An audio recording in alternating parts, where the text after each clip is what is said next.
Hello, boys and girls. Are you ready to enjoy some more exciting stories about Thomas the Tank Engine and his friends, written by Christopher Awdry?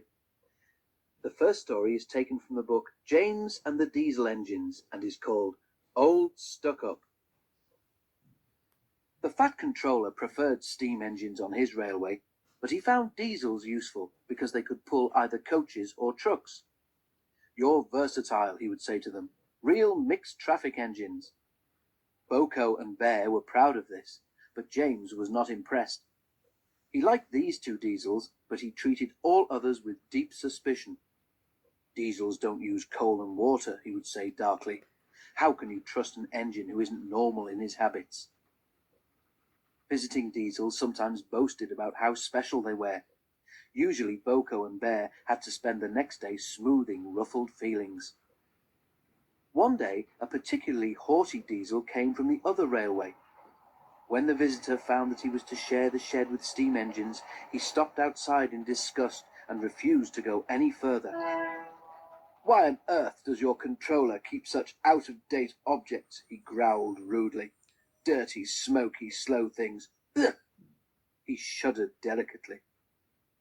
"On our railway," the diesel continued loftily, "steam engines are kept strictly in their place and not allowed on the main line without special permission." Boko, who was showing the diesel round, lost patience. "Stay outside then, if you're so proud about it," he said crossly. "I'm going to join my friends." "I hope it's cold tonight and he can't start in the morning," snorted James. "At least someone might want to preserve us. Who'd need him? Old stuck-up." The engines were glad when morning came. They went to fetch their trains as early as they could, and the visitor was left alone. "That's better," he purred to himself. "How can an engine rest in all that hissing and clanking?"